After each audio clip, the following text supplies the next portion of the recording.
Hello दोस्तों, नमस्कार। आप सभी को अपने online study platform open classes में स्वागत करता हूं। आज आप लोगों के लिए यूपी टीजीटी पीजीटी का सिलेबस लेकर आया हूं। आज हम आपको सिलेबस समझाने का प्रयास करेंगे और कल से आपको सिलेबस के हिसाब से वीडियो प्रोवाइड करेंगे। तो आज चलते हैं, सिलेबस को देखते हैं। आर्ट सिलेबस या कला विषय सामग्री, ये जो सिलेबस है टीजीटी और पीजीटी का है। ठीक है, यूपी टीजीटी और पीजीटी का है। अगर आप इस सिलेबस के हिसाब से आप पढ़ लेते हो, ठीक है, तो आप हर एग्ज़ाम के लिए प्रिपेयर हो जाओगे। ठीक है, यूपी टीजीटी का सिलेबस जो है बहुत बड़ा होता है, तो आप इसको पढ़ लेते हो अगर सिलेबस के हिसाब से पूरा टॉपिक, तो आप हर एग्ज़ाम का लगभग प्रिपेयर कर लोगे। तो चलते स्टार्ट करते हैं, क्या क्या पढ़ना है आपको यूपी टीजीटी पीजीटी के सिलेबस में। यूपी टीजीटी और पीजीटी के सिलेबस में सबसे पहले हम लोग क्या पढ़ते हैं? सबसे पहले क्या हो जाएगा? फंडामेंटल।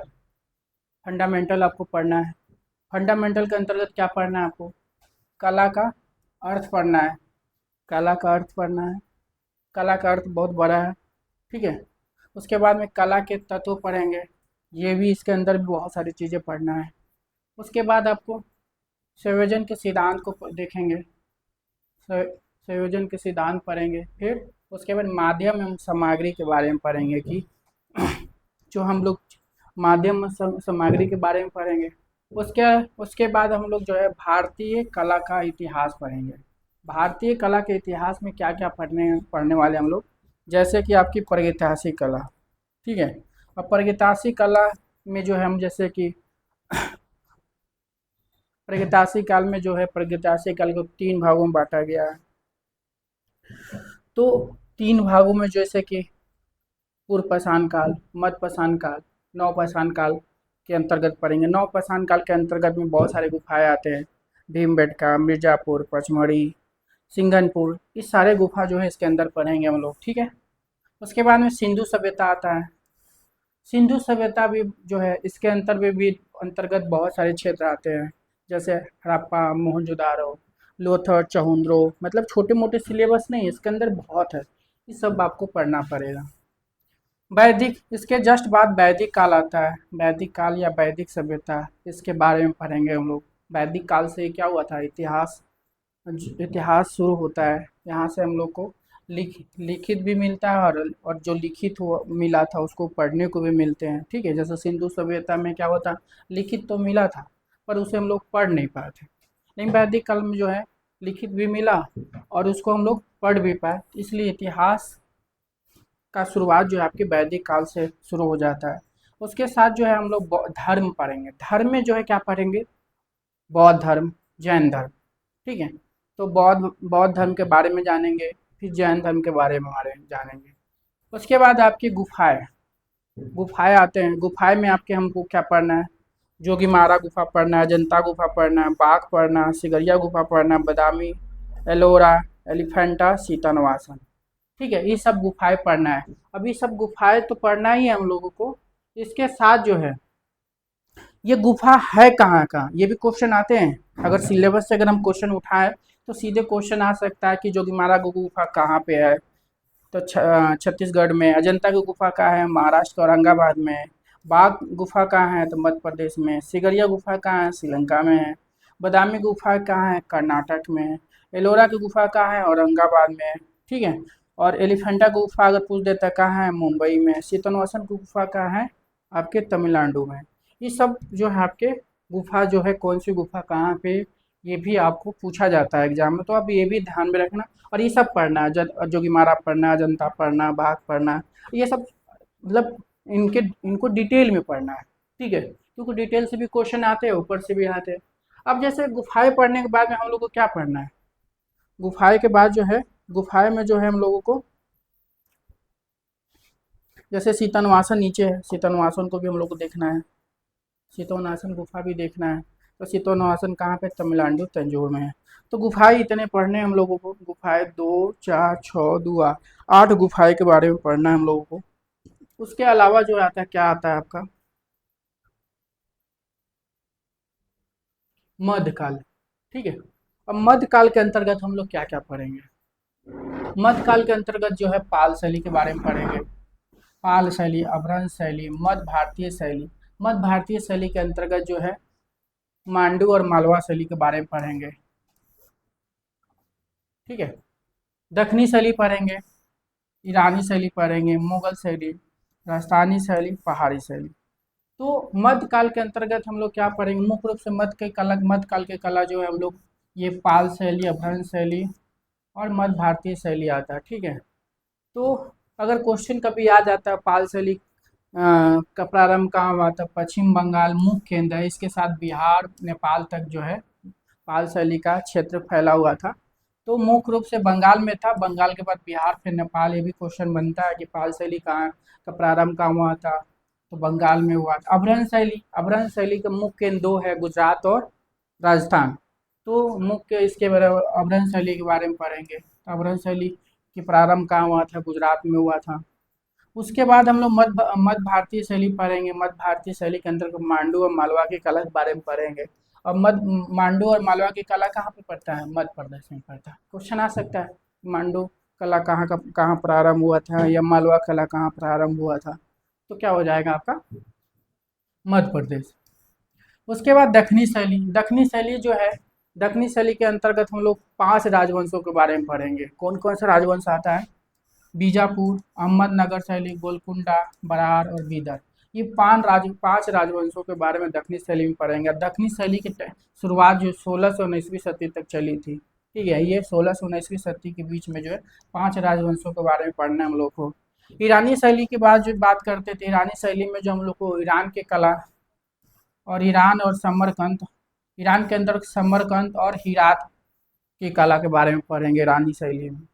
उसके बाद मुगल शैली हम लोग पढ़ेंगे। मुगल शैली के अंतर्गत जैसे जैसे कि जो भी शासक है, शासक के मतलब जो टाइम के हिसाब से, जैसे कि गद्दी पे जब कोई शासक बैठते हैं गद्दी पे, तो उनके राजकाल में जो है कितने मतलब कला के क्षेत्र में कितने विकास हुआ। ठीक है, उसके बारे में पढ़ेंगे। जैसे बाबर के बारे में पढ़ेंगे, हुमायूं पढ़ेंगे, अकबर, जहांगीर, शाहजहां, औरंगजेब। ये मुगल शैली में हम लोग क्या क्या पढ़ेंगे? बाबर के बारे में पढ़ेंगे, हुमायूं, अकबर, जहांगीर और शाहजहां के और औरंगजेब के बारे में पढ़ेंगे। उसके बाद पहाड़ी शैली पढ़ेंगे, सॉरी राजस्थानी शैली पढ़ेंगे। राजस्थानी शैली के अंतर्गत जैसे मेवाड़ शैली के बारे में पढ़ेंगे। मेवाड़ शैली के अंतर्गत जो है कई शैलियाँ मेवाड़ शैली के उप शैलियाँ जैसे कि देवगढ़, नाथद्वार, चावंड।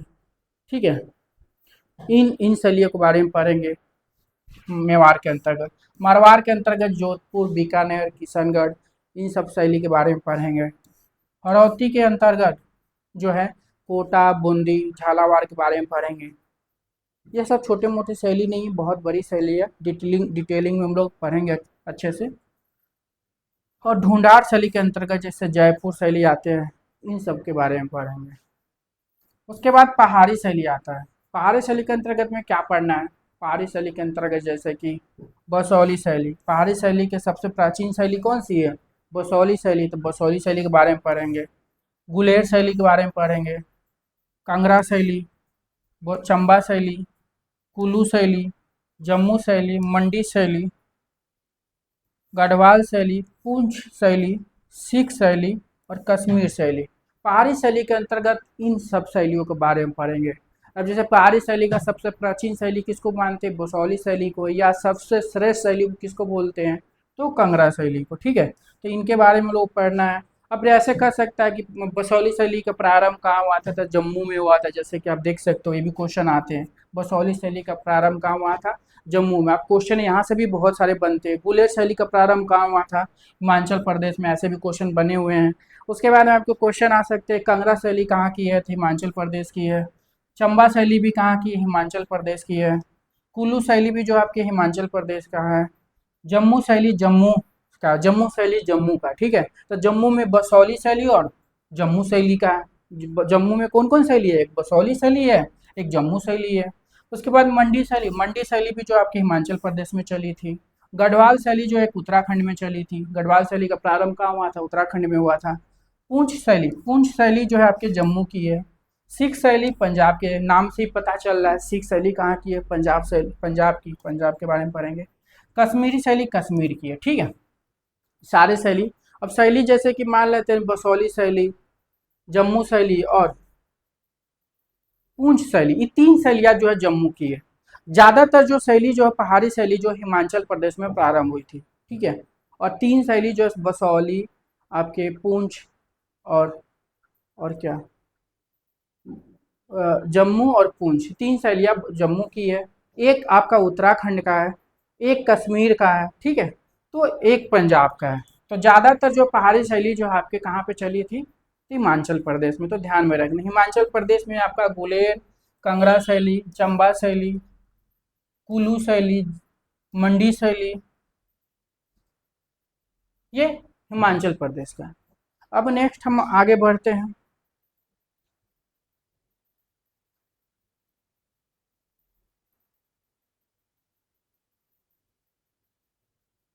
अब भारतीय स्थापत्य कला के बारे में बात करते हैं। जैसे कि अब हम लोग तो ये इतना सारे तो भारतीय कला के बारे में पढ़े, ठीक है।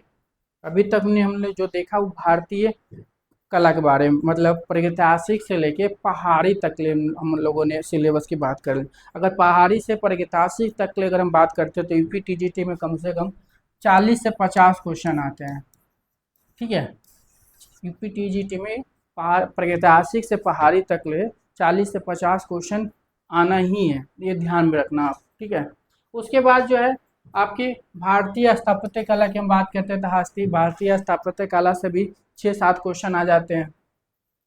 हर्यक वंश के बारे में पढ़ना है, शिशुनाग वंश, नंद वंश, शैद वंश, मौर्य वंश, ठीक है। तो मौर्य वंश से जो है मुख्य रूप से जो है कला का शुरुआत हो जाता है। तो ज़्यादातर जो हम लोग मौर्य वंश से कला के बारे में पढ़ेंगे। मौर्य वंश के पहले के कला को हम लोग प्राक हड़प्पा हड़प्पा नाम दे के पढ़ लेंगे, ठीक है। तो मौर्य काल के अगर मौर्य वंश की हम बात करते हैं तो मौर्य वंश की टाइमिंग की अगर हम बात करते हैं तो 323 ईसा पूर्व से स्टार्ट होता है, 185 ईस्वी तक चला था, ठीक है। उसके बाद में मौर्य वंश के जैसे समाप्त होती है, ठीक है, तो कौन सी वंश चलती है, शुंग वंश। मौर्य वंश के जैसे समाप्त होती है उसे कौन सी वंश चलती है, शुंग वंश। अब शुंग वंश जो है भारत में प्रथम ब्राह्मण वंश है। तो शुंग वंश के बारे में लोग पढ़ेंगे। शुंग वंश जो है प्रथम ब्राह्मण वंश है। शुंग वंश जो है जैसे मौर्य काल जो है आपके समाप्त होती है 185 ईसा पूर्व में, तो 185 से 72 ईस्वी तक जो है आपके शुंग काल चलती है। शुंग काल के साथ साथ सतवाहन वंश जो है आपके दक्षिण वंश में चल रही थी। तो शुंग के समकालीन जो है आपके सतवाहन वंश जो है दक्षिण भारत में चल रही थी, इसके बारे में पढ़ेंगे हम लोग। सतवाहन का टाइमिंग जब हम बात करते हैं तो 225 से 200 ईस्वी तक। उसके बाद में कर्ण वंश के बारे में कुछ हम लोग ज़्यादा नहीं पढ़ना है क्योंकि कला का विकास जो है यहाँ पे नहीं हुआ था, लेकिन हाँ कुषाण वंश के बारे में पढ़ेंगे। कुषाण वंश के बारे में पढ़ेंगे। कुषाण वंश जो है प्रथम विदेशी राजवंश। क्वेश्चन आता भी है कि भारत में प्रथम विदेशी राजवंश कौन सा है, कौन सा वंश है, तो कुषाण वंश, ठीक है। तो प्रथम विदेशी जो है कुषाण वंश में आए थे भारत में, ठीक है। तो ध्यान में आप इसको रखना। इसका टाइमिंग 50 ईसा पूर्व से 300 ईस्वी तक माना जाता है, यानी प्रथम 70 ईसा पूर्व से तीसरी 70 ईस्वी तक कुषाण वंश चली थी भारत में। उसके बाद हम बात करते हैं गुप्त का वंश। गुप्त वंश की टाइमिंग जो है 225 से, जैसे कुषाण वंश समाप्त होती है वैसे गुप्त वंश चलती है, तो 275 से 600 ईस्वी तक जो है आपके गुप्त वंश चलती है, यानी तीसरी 70 ईस्वी से छठी 70 ईस्वी तक जो है गुप्त वंश की समय रहा। उसके बाद गुप्त वंश के बाद जो है आपके चालुक्य वंश को पढ़ना है हम लोगों को। चालुक्य वंश जो है 600 से स्टार्ट होता है, 800 ईस्वी तक जो है कर्नाटक के क्षेत्र में चला। अगर हम बात करते हैं चालुक्य के बाद राजपूत जो है, राजपूत भी आते, ये भी 8वीं 7वीं ईस्वी में चली थी। उसके बाद जो है हम पल्लव वंश के बाद में पढ़ेंगे। पल्लव वंश के टाइमिंग की अगर हम बात करते हैं तो 610 से 900 ईस्वी तक, ठीक है। ये सब जो कला जो थी चालुक्य, राजपूत, पल्लव, चंडेल, केसरी, गंग वंश, ये सब जो है एक दूसरे के समकालीन ही चल रही थी, तो इसलिए इसको हम लोग आगे आगे पीछे करके पढ़ेंगे। तो फिलहाल में हम लोग देखते हैं चालुक्य वंश के टाइमिंग जो है 600 से 800 ईस्वी। राजपूत वंश का टाइमिंग 8वीं 7वीं ईस्वी। पल्लव वंश की टाइमिंग 610 से 900 ईस्वी तक चली थी। पल्लव वंश तमिलनाडु में चली थी। चंडेल वंश का टाइमिंग 900 से 1150 ईस्वी तक, ये खजुराहो मध्य प्रदेश में चली थी। केसरी वंश के बारे में पढ़ना हम लोग को, केसरी वंश या गंग वंश, उड़ीसा वाला पार्ट में। इसका टाइमिंग 1100 से 1264 ईस्वी यानी 11 से 13वीं शताब्दी ईस्वी तक थी। उसके बाद हम लोग को पढ़ना चोल वंश। चोल वंश जो है, चोल वंश के बारे में हम बात करते हैं तो चोल वंश 850 ईस्वी से स्टार्ट होती है और 1267 ईस्वी तक चली थी, यानी 9 से 13वीं शताब्दी। केवीएस में क्वेश्चन भी आया था कि चोल वंश की टाइमिंग क्या है, तो चोल वंश की टाइमिंग वहाँ पे क्या माना था, तो 9 से 13वीं शताब्दी माना था। ध्यान में आप रखना इसको।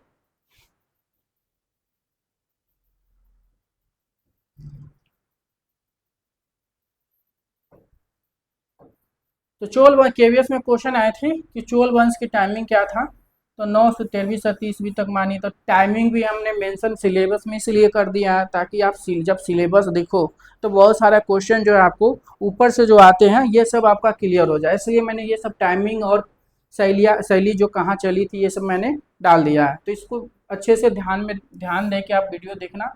उसके बाद जो है गुज्जर एवं प्रतिहार वंश 8वीं शताब्दी ईस्वी में चली थी। टाइपोग्राफी के बारे में पढ़ना हम लोग को। टाइपोग्राफी मतलब मुद्रण कला के बारे में पढ़ना है। विज्ञापन कला एडवर्टाइजिंग के बारे में पढ़ना है। फोटोग्राफी काई काइको काइको काइकोट वंश के बारे में पढ़ना है। काकतीय वंश, सोलंकी वंश।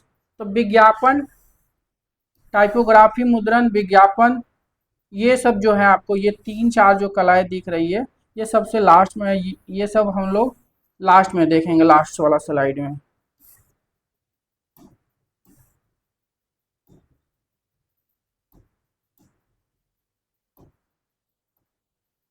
तो गुजर प्रतिहार वंश 8वीं शताब्दी में चली थी। काइकोट वंश, काकतीय वंश, सोलंकी वंश, ये पढ़ना हम लोगों को। ये टाइपोग्राफी, विज्ञापन कला, फोटोग्राफी जो है ये भी हम लोग को पढ़ना है, ठीक है, पर ये हम सबसे लास्ट में आप लोगों को पढ़ाएंगे। उसके बाद आपको क्या पढ़ना, मुगल वंश। मुगल वंश में हम लोग जैसे बाबर के बारे में पढ़ेंगे, हुमायूं के बारे में पढ़ेंगे, अकबर के बारे में पढ़ेंगे, जहांगीर, शाहजहां, औरंगजेब। अब जैसे बाबर की टाइमिंग 1526 से 30 ईस्वी तक थी। 1530 से 40 और 1555 से 56, यानी हुमायूं का शासन काल जो 2 बार रही है, 1530 से 1540 या फिर 1555 से 1556। हम लोग अच्छे से डिटेलिंग में इसको बात करेंगे। अकबर का टाइमिंग गद्दी पे कब बैठे, 1556 से 1605 ईस्वी। जहांगीर कब बैठे गद्दी पे, 1605 से 1627 ईस्वी तक। शाहजहां कब बैठते हैं, 1627 से 1658 ईस्वी। इनके ये जो राजा के जो है ना इनके शासन काल है, जन्म नहीं है। इनके शासन काल के समय में जो कला का विकास हुआ था उनके बारे में पढ़ना हम लोग को। औरंगजेब जो है 1658 से 1717 ईस्वी तक हुई। अब इसके बाद हम लोग को क्या पढ़ना है,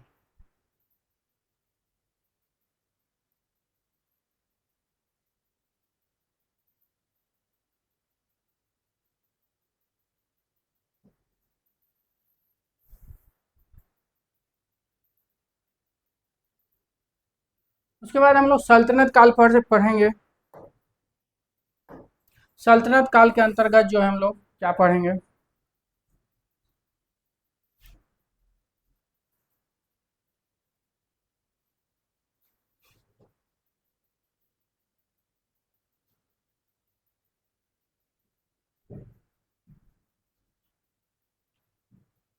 सल्तनत काल की अगर हम बात करते हैं तो सल्तनत काल दिल्ली में चली थी और इसका टाइमिंग 1200 से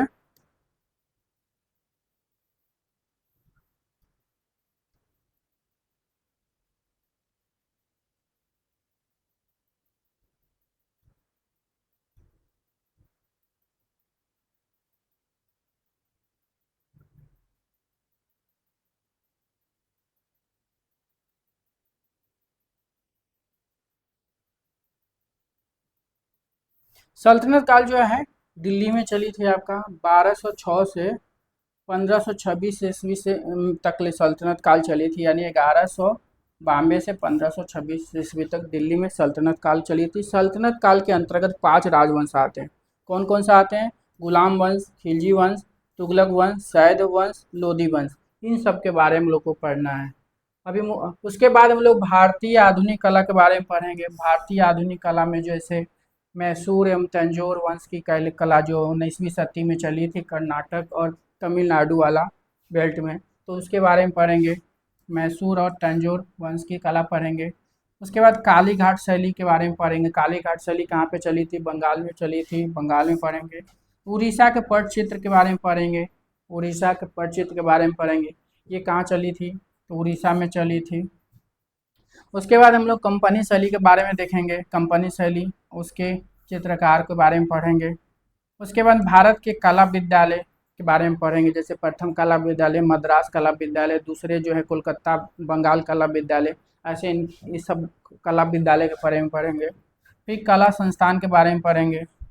कला संस्थान के बाद जो है कला संगठन पढ़ेंगे। कला दीर्घा पढ़ेंगे, संग्रहालय पढ़ेंगे, फिर अकादमियाँ पढ़ेंगे। ठीक है, उसके अलावा उसके बाद जो हम लोग बंगाल शैली के बारे में पढ़ेंगे। बंगाल शैली पढ़ेंगे, बंगाल शैली के कलाकार के बारे में देखेंगे। फिर नवीन विचारधारा वाले कलाकार जैसे रविन्द्रनाथ टैगोर, गगनेन्द्र टैगोर, ठीक है, इन लोगों के बारे में पढ़ेंगे। यामिनी राय, ठीक है। भारत के कला समूह एवं उसके कलाकार, मतलब भारत में जो ग्रुप चली थी जैसे पैक ग्रुप, कोलकाता ग्रुप, दिल्ली शिल्पी चक्र, उसके बारे में हम लोग देखेंगे।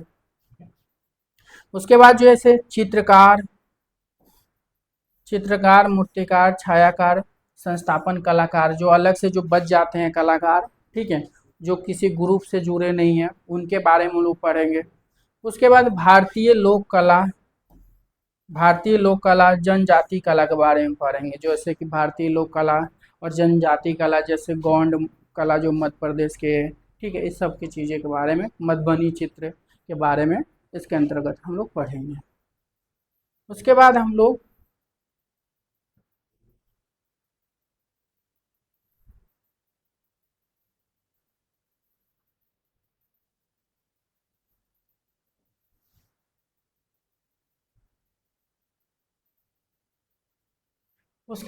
पश्चिमी कला के बारे में पढ़ेंगे। पश्चिमी कला के बारे में अगर हम लोग देखते हैं तो पश्चिमी कला के अंतर्गत जैसे हम लोग पढ़ते हैं प्रागैतिहासिक काल, जैसे हम भारत में प्रागैतिहासिक काल पढ़े हैं, उसी तरह हम लोग पश्चिमी भी, मतलब पश्चिम बोलते तो वेस्टर्न कला में भी हम लोग प्रागैतिहासिक काल को पढ़ेंगे। उसके बाद मेसोपोटामिया सभ्यता पढ़ेंगे जो इराक में चली थी। जैसे भारत में सिंधु सभ्यता चल रही थी, उसी तरह पाश्चात्य में जो है आपकी क्या चल रही थी? मेसोपोटामिया, सिंधु सभ्यता के समकालीन मेसोपोटामिया थी। मेसोपोटामिया के बारे में पढ़ें। क्वेश्चन आता है मेसोपोटामिया कहाँ पे है? तो इराक में है, तो ध्यान में आप रखना कहाँ है, इराक में है। मिस्र की कला के बारे में पढ़ेंगे, ठीक है, मिस्र की कला के बारे में पढ़ेंगे। मिस्र की कला मिस्र में है। उसके बाद एजियन सभ्यता, एजियन सभ्यता जो यूनान में चली थी, इसके अंदर दो कला आती है, उसके बारे में देखेंगे। जैसे कि आपके क्रीट, मैसिनिया, क्रीट और मैसिनिया की कला जो है आपकी यूनान में चली थी, इसके बारे में देखेंगे। जैसे ही अभी ये कला समाप्त होती है तो यूनान में ही फिर शास्त्रीय कला स्टार्ट हो जाती है, तो शास्त्रीय कला के बारे में हम लोग देखेंगे। शास्त्रीय कला के अंतर्गत जैसे ग्रीक कला, ग्रीक कला कहाँ चली थी? यूनान में ही चली थी, ठीक है।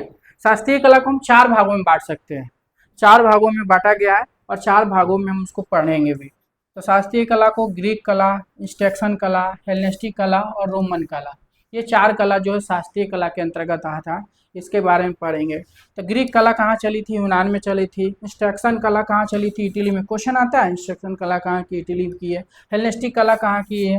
हेलेनिस्टिक कला जो है आपकी इटली का नहीं है, ये यूनान का है। ये कहाँ चली थी? यूनान में था, ठीक है। रोमन कला जो है आपके, ये इटली में चली थी।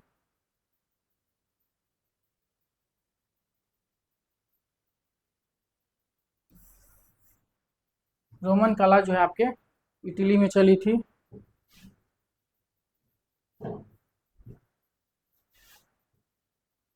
ऋषि,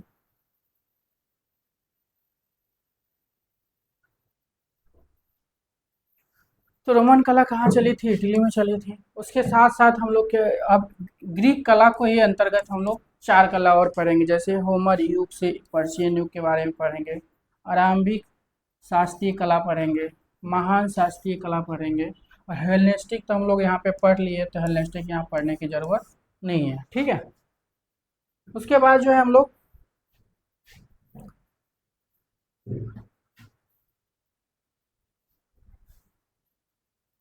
नेक्स्ट आते हैं, उसके बाद में जैसे मध्यकाल, मध्य युग के बारे में पढ़ेंगे। जैसे भारत में मध्य युग के अंतर्गत जैसे पाल शैली, अभ्रंश शैली पढ़ते हैं हम लोग।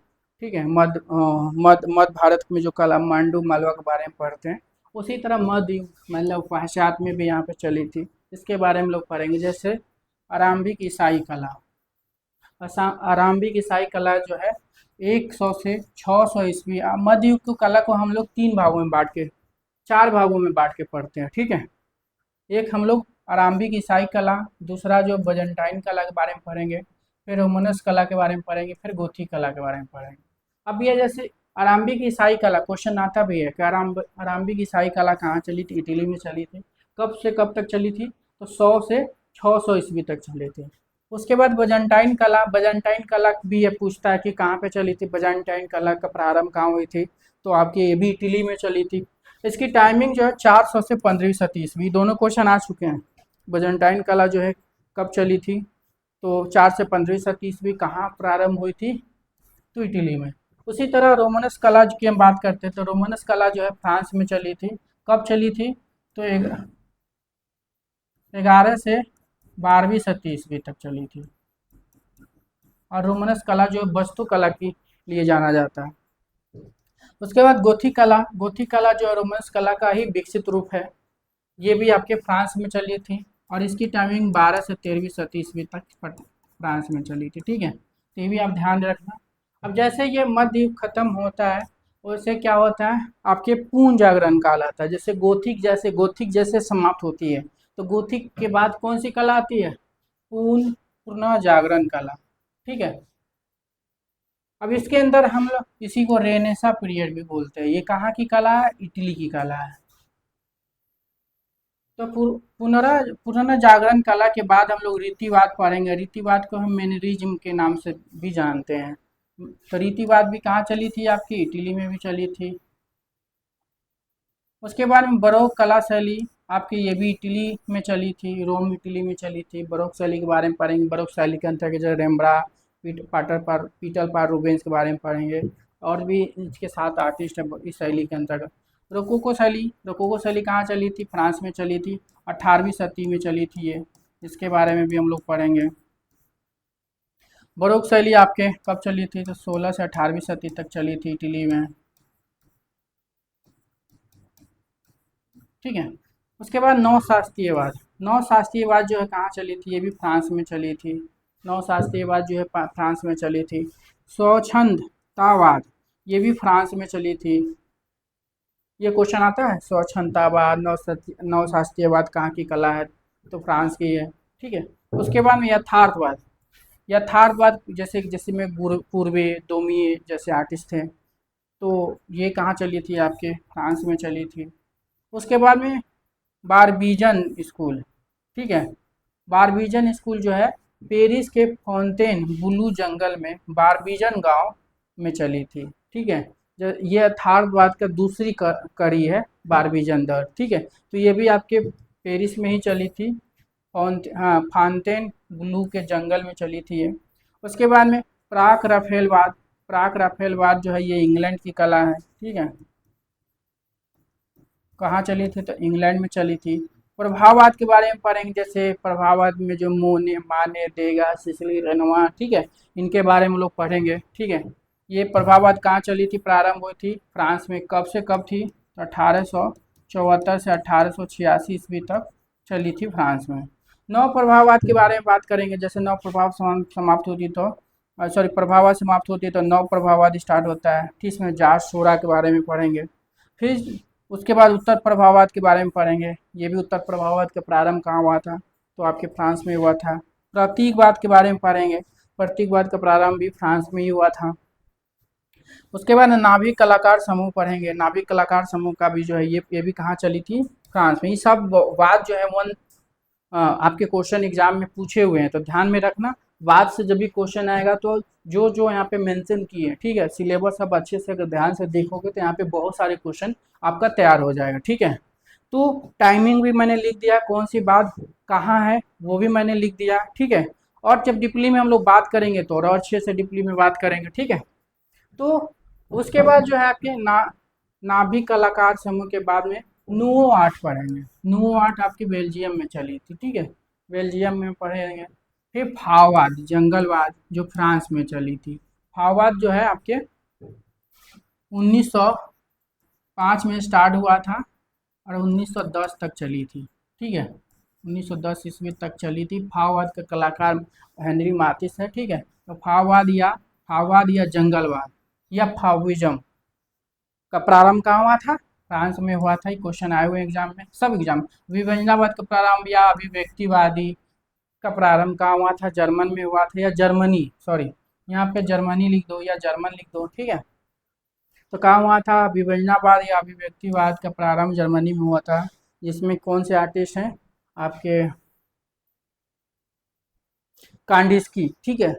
तो अभिव्यंजनावाद के कलाकार कौन है? कांडिस्की है। उसके बाद में घनवाद, घनवाद भी कहाँ चला था? आपके फ्रांस में चला था। घनवाद 1907 से स्टार्ट हुआ था और 1925 ईस्वी तक चली थी, ठीक है। ये ध्यान में रखना, घनवाद का प्रारंभ कहाँ हुआ था? आपके फ्रांस में। भविष्यवाद के बारे में पढ़ेंगे। भविष्यवाद का प्रारंभ कहाँ हुआ था? इटली में हुआ था। उसके बाद रश्मिवाद या किरणवादी, ठीक है। तो ये रश्मिवाद या किरणवाद के प्रारंभ रूस में हुआ था, ठीक है। ये भी ध्यान में आप रखना, ये भी क्वेश्चन आया भी है कि रश्मिवाद या किरणवाद का प्रारंभ कहाँ हुआ था? रूस में। उसके बाद में सुरीलीवाद। सुरीलीवाद की अगर हम बात करते हैं तो इसकी भी प्रारंभ जो है फ्रांस में हुआ था, ठीक है। सरोजवाद, ये कई बार एग्जाम में पूछा भी गया है कि सरोजवाद कहाँ प्रारंभ हुआ था? मॉस्को, रूस की बात है। तो रश्मिवाद, किरणवाद या सरोजवाद कहाँ की है? तो रूस का है। संरचनावाद भी जो है या रचनावाद, ये भी रूस का ही है, ठीक है। ये रूस में प्रारंभ हुआ था संरचनावाद या रचनावाद। उसके बाद भावार्वाद। भावार्वाद जो है इंग्लैंड में प्रारंभ हुआ था, ठीक है। उसके बाद दादावाद के बारे में पढ़ेंगे। दादावाद जो है स्विट्जरलैंड में प्रारंभ हुआ था। इसके अंतर्गत बहुत सारे आर्टिस्ट उनके बारे में पढ़ेंगे। नव लचीलावाद के बारे में पढ़ेंगे जो हाईलैंड में चली थी। नव लचीलावाद कहाँ चली थी? हाईलैंड में चली थी। विशुद्धवाद, विशुद्धवाद का प्रारंभ फ्रांस में हुआ था। विशुद्धवाद के बारे में पढ़ेंगे। उसके बाद बाउहाउस के बारे में पढ़ेंगे। बाउहाउस का प्रारंभ बीमर जर्मनी में हुआ था। उसके बाद अतियथार्थवाद के बारे में पढ़ेंगे, जिसका प्रारंभ फ्रांस में हुआ था 1924 ईस्वी में। इसका घोषणा पत्र लिखा गया था। और उसके बाद जो है हम आपका अप आर्ट के बारे में पढ़ेंगे। अप आर्ट कहाँ का है? ये अमेरिका का है, ठीक है। ये सब जो है आपके क्वेश्चन वन लाइनर में भी आ रहे हैं, ठीक है। अप आर्ट पूछ देगा कहाँ का है, तो अमेरिका का है। पॉप कहाँ का है? इंग्लैंड का है, ठीक है। तो ऐसे क्वेश्चन आपके बनेंगे एग्जाम में। अब अमूर्त अभिव्यंजनावाद के बारे में पढ़ते हैं। तो अमूर्त अभिव्यंजनावाद को दो भागों में हम लोग बांट के पढ़ते हैं। एक एक्शन पेंटिंग, एक colour fill painting. Action painting जिसमें जैक्सन पोलाक आते हैं, ठीक है। जैक्सन पेंटिंग में तक जैक्सन पोलाक के बारे में पढ़ेंगे। कलर फील्ड पेंटर में जो है मार्क रोथको के बारे में पढ़ेंगे। उसके बाद जो है आपके एक्शन पेंटिंग कहाँ चली थी? अमेरिका में चली थी। उसके बाद में आपको कोबरा समूह के बारे में हम लोग पढ़ेंगे, कहाँ पे चली थी? हाईलैंड में चली थी ये। पॉप आर्ट के बारे में पढ़ेंगे, इंग्लैंड में चली थी पॉप आर्ट।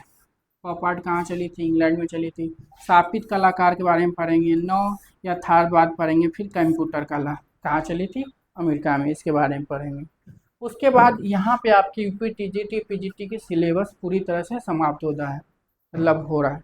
उसके बाद जो है हम लोग, इसके बाद जो है क्या आप इतना सिलेबस अगर आप कवर कर लेते हो तो समझ लो आप हर एग्ज़ाम, जितने भी कला से संबंधित जो एग्ज़ाम होते हैं, चाहे वो केबीएस हो, सॉरी केबीएस नहीं, चाहे वो बीपीएससी हो, चाहे एल्ट्री ग्रेड हो, चाहे आपके आरपीएससी हो, चाहे डीएसएसबी हो, सारे एग्ज़ाम लगभग आपके इतने सिलेबस अगर आप अच्छे से पढ़ लेते हो तो आप कवर कर लोगे। उसके बाद नेट का सिलेबस है। आप अगर नेट जेआरएफ क्वालिफाई करना चाहते हो आप, तो नेट जेआरएफ का सिलेबस ये थोड़ा कुछ अलग है, ठीक है। इसको आपको नेट जेआरएफ के सिलेबस में आपको ग्राफिक कला, विज्ञापन कला, ठीक है, और फोटोग्राफी कला आपको अलग से पढ़ना पड़ेगा। तो अगर आप नेट और यूजीसी नेट का एग्ज़ाम देना चाहते हो तो आप उसकी सिलेबस जो है आपके, जैसे ग्राफिक कला के बारे में अगर हम बात करते हैं तो रिलीफ प्रिंटिंग के बारे में पढ़ेंगे। रिलीफ प्रिंटिंग में क्या क्या? वुड कट, लिनो कट आता है। वुड कट जो लकड़ी पे किया जाता है, लिनो कट जो है एक सीट आता है, ठीक है, जो ब्लैक कलर का होता है। तो रिलीफ प्रिंटिंग जिसमें हम उभरे हुए सतह पे काम करते हैं, उसके बारे में हम लोग पढ़ेंगे। उसके बाद में आपके इंट्रोग्लियो मेथड प्रिंटिंग, ठीक है। इसमें इसके अंतर्गत हम रेखा उत्कीर्ण या लाइन इंग्रेविंग करेंगे।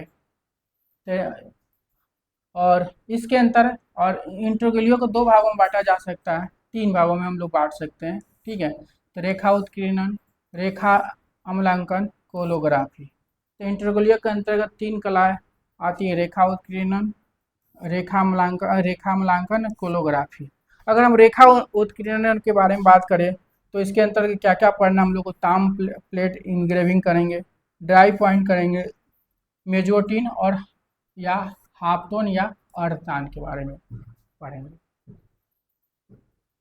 रेखा अम्लांकन में जो हम बात करते हैं तो इसके अंतर्गत अम्लांकन के बारे में बात करेंगे, एक्वाटिन जलीय आभा के बारे में। हम अगर मान लें प्रिंट मेकिंग में जो है, अगर आप जल का मतलब वाटर कलर का इफेक्ट लेना चाहते हैं आप, तो आप एक्वाटिन में काम कर सकते हैं। विस्कोसिटी के बारे में लोग पढ़ेंगे।